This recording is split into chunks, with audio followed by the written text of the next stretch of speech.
നമുക്കറിയാം ഭൂമി ഒരു പ്രശ്നമാണ്. കേരളത്തിൽ വികസനത്തിന് വരുമ്പോൾ ഭൂമിയില്ല എന്നുള്ളതാണ്. തമിഴ്നാടും കർണാടകയും തെലങ്കാനയും ആന്ധ്രയും ആ പ്രശ്നം നേരിടുന്നില്ല. നമ്മൾ ആ പ്രശ്നം നേരിടുന്നുണ്ട്. പക്ഷെ നമുക്കൊരുപാട് ഭൂമിയുണ്ട്. ആ ഭൂമി എവിടെയാണ് കിടക്കുന്നത്, എങ്ങനെയാണ് കിടക്കുന്നതെന്ന് ആർക്കും അറിയില്ല. സർക്കാരിന് ഭൂമിയുണ്ട്, പൊതുമേഖലാ സ്ഥാപനങ്ങൾക്ക് ഭൂമിയുണ്ട്, കേന്ദ്ര പൊതുമേഖലാ സ്ഥാപനങ്ങൾക്ക് ഭൂമിയുണ്ട്, പ്ലാന്റേഷൻ ലാൻഡ് ഉണ്ട്. അറിയപ്പെടാതെ ഒന്നും ചെയ്യാതെ കിടക്കുന്ന ഭൂമി ധാരാളമായിട്ട് കേരളത്തിലുണ്ട്.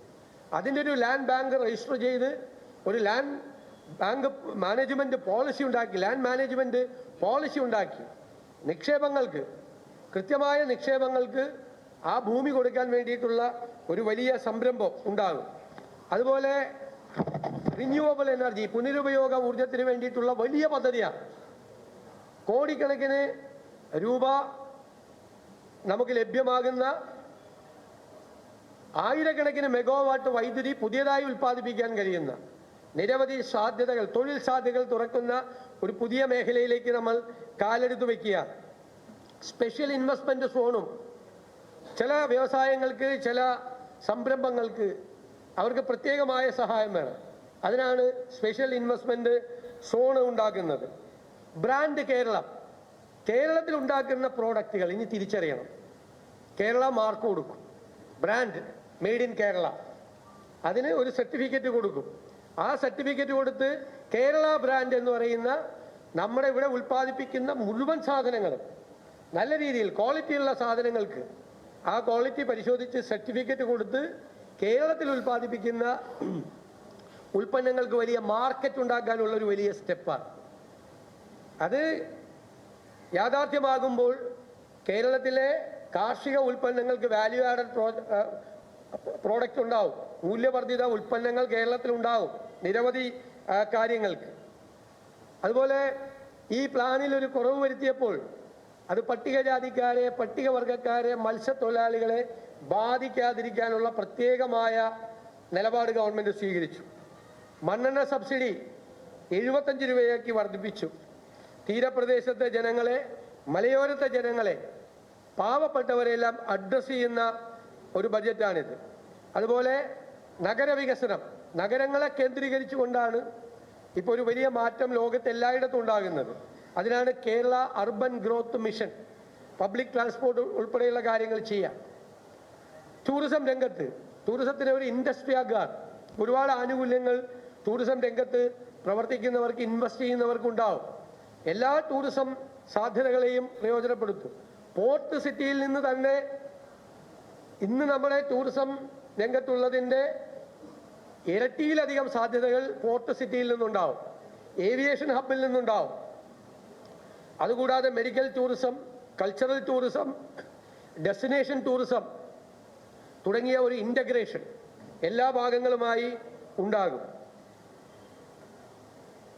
സിനിമയുമായി ബന്ധപ്പെട്ട് സിനിമയെ ഒരു വ്യവസായമായി പ്രഖ്യാപിക്കാനുള്ള തീരുമാനം എടുത്തിട്ടുണ്ട്. അത് പ്രഖ്യാപിക്കും.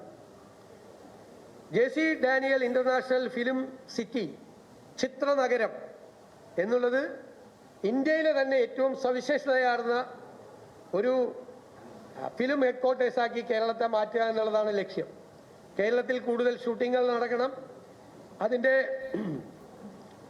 ഷൂട്ടിങ്ങിന് മുമ്പും ഷൂട്ടിങ്ങിന് ശേഷവുമുള്ള അതിൻ്റെ പ്രവർത്തനങ്ങൾ, എഡിറ്റിംഗ് ഉൾപ്പെടെ, ക്യാമറ ഉൾപ്പെടെ ഉള്ള മുഴുവൻ കാര്യങ്ങളും, ഡബ്ബിംഗ് ഉൾപ്പെടെയുള്ള കാര്യങ്ങൾ നടത്താൻ വേണ്ടിയിട്ടുള്ള അത്യാധുനികമായ സംവിധാനങ്ങൾ ഉള്ള ഒരു വലിയ മോഡേൺ ഫിലിം സിറ്റി ആയിരിക്കും ചിത്ര നഗരം.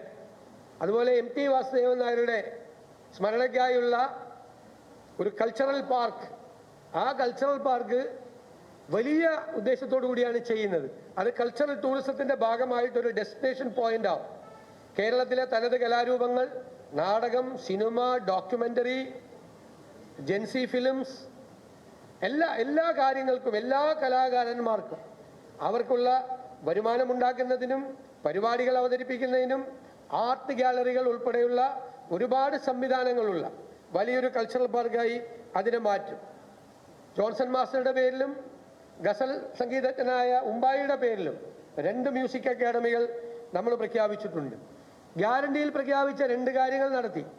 ഇനി മൂന്നാമത്തേത് ഉമ്മൻചാണ്ടി ആരോഗ്യ ഇൻഷുറൻസ് പദ്ധതി നടപ്പിലാക്കുന്നതിനുള്ള പ്രാരംഭ നടപടികൾ നമ്മൾ ആരംഭിച്ചു. കേരളത്തിൻ്റെ ഭക്ഷണത്തെ പ്രോത്സാഹിപ്പിക്കാനുള്ള പാചകകല ഇൻസ്റ്റിറ്റ്യൂട്ട് ഉണ്ട്. പ്രകൃതി ദുരന്തങ്ങളെ നേരിടാൻ കാലാവസ്ഥാ വ്യതിയാനമുണ്ടാക്കുന്ന ദുരന്തങ്ങളെ അഭിമുഖീകരിക്കാൻ ഏറ്റവും ആധുനികവൽക്കരിച്ച എല്ലാ സംവിധാനങ്ങളോടും കൂടിയ പ്രഡിക്ഷൻ ഉൾപ്പെടെ എല്ലാ കാര്യങ്ങളും നടത്താൻ കഴിയുന്ന തരത്തിലുള്ള കേരള ഡിസാസ്റ്റർ റെസിലിയൻസ് സെന്റർ അതൊരു വലിയ സ്റ്റെപ്പാണ്. ഇന്ത്യയിലെ മറ്റ് സംസ്ഥാനങ്ങളൊന്നും ചെയ്യാത്തൊരു വലിയ സ്റ്റെപ്പാണ്. അതുപോലെ പ്രവാസികളുടെ റെമിറ്റൻസ് ഇക്കോണമി അത് ഇൻവെസ്റ്റ്മെന്റ് ഇക്കോണമിയാക്കി മാറ്റി അവരുടെ പങ്കാളിത്തം കേരളത്തിലെ വികസന കാര്യത്തിൽ PPP മോഡലുകളിൽ എല്ലാം പ്രവാസികളെ അതിലെ പണക്കാരായിട്ടുള്ള ആളുകളെ മാത്രമല്ല ഇടത്തരക്കാരെ കൂടി വികസനത്തിൽ പങ്കാളികളാക്കും. അതിനു വേണ്ടിയിട്ടുള്ള പബ്ലിക് ഇഷ്യൂ ചെയ്യും, ഷെയർ ഉണ്ടാകും. അവർ തിരിച്ചു മടങ്ങി വരുമ്പോൾ അവർക്കൊന്നുമില്ല എന്നുള്ളൊരു ഉണ്ടാകാൻ പാടില്ല. അതേ അവസരം സംസ്ഥാനത്തിൻ്റെ സമ്പദ് വ്യവസ്ഥയെ കെട്ടിപ്പടുക്കാൻ വലിയൊരു പങ്ക് പ്രവാസികൾക്ക് വഹിക്കാനും കഴിയും. തിരുവനന്തപുരം കോഴിക്കോട് ലൈറ്റ് മെട്രോ പദ്ധതിയും അതുപോലെയുള്ള പദ്ധതിയാണ്. നമ്മൾ തദ്ദേശ സ്വയംഭരണ സ്ഥാപനങ്ങൾക്കുള്ള വികസന ഫണ്ട് 28.5% ഉയർത്തി. റബ്ബറിൻ്റെ താങ്ങുവില 200-ൽ നിന്നും 250 പാലിൻ്റെ ഉൽപ്പാദനം 1 കോടി ലിറ്ററായി വർദ്ധിപ്പിക്കാനുള്ള പദ്ധതികൾ ഉൾപ്പെടെ ഉണ്ട്. പട്ടയ പ്രശ്നങ്ങൾ പരിഹരിക്കാനുള്ള നടപടി, ഭൂമി പ്രശ്നങ്ങൾ പരിഹരിക്കാനുള്ള നടപടി, ഹ്യൂമൻ ആനിമൽ കോൺഫ്ലിക്റ്റ് മനുഷ്യ വന്യജീവി സംഘർഷം കുറയ്ക്കുന്നതിന് വേണ്ടിയിട്ടുള്ള ആധുനികമായ സങ്കേതങ്ങൾ, മൾട്ടി ക്രോപ്സ്, മലയോര മേഖലയിലെ തളർന്നു കിടക്കുന്ന കാർഷിക മേഖലയെ പുനരുദ്ധരിപ്പിക്കാൻ ഉണ്ടാവും. ഭൂനിയമങ്ങൾ ആ കാലത്ത് വന്നപ്പോൾ അത് വളരെ നല്ല പ്രോഗ്രസീവായിട്ടുള്ള ഭൂനിയമങ്ങളാണ്. പക്ഷേ പല ഭൂനിയമങ്ങളും ഔട്ട്ഡേറ്റഡ് ആണ്, കാലഹരണപ്പെട്ടതാണ്, പല കാര്യങ്ങൾക്കും തടസ്സം നിൽക്കുന്നതാണ്. അതുകൊണ്ടൊരു ഭൂപരിഷ്കരണം 2 എന്നുള്ള രീതിയിൽ ഭൂനിയമങ്ങളിൽ ആവശ്യമായ മാറ്റങ്ങൾ വരുത്തും, ഒരു സംശയമില്ല. പിന്നെ കാസർഗോഡ്, വയനാട്, ഇടുക്കി 3 ജില്ലകൾ പിന്നോക്കം നിൽക്കുന്ന ജില്ലകൾക്ക് പ്രത്യേകമായ സംവിധാനം ഉണ്ടാവും. ആ പാക്കേജ് ഊർജിതമായി നടപ്പിലാക്കും. വിലങ്ങാട് പാക്കേജ് ഉണ്ടാകും.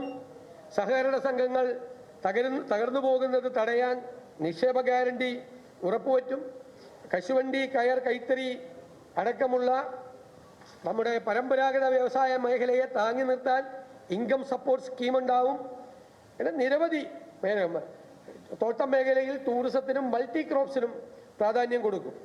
ധാരാളം അതുപോലത്തെ സംവിധാനങ്ങൾ, ഭാവിയെ മാറ്റിമറിക്കാൻ കഴിയുന്ന നിരവധി സംവിധാനങ്ങളാണ് ഇതിനകത്ത് ഏർപ്പെടുത്തിയിരിക്കുന്നത്. ഞാൻ ബജറ്റ് പ്രസംഗം വിശദമായി വായിച്ചതുകൊണ്ട് എല്ലാ കാര്യങ്ങളും വീണ്ടും ആവർത്തിക്കുന്നില്ല.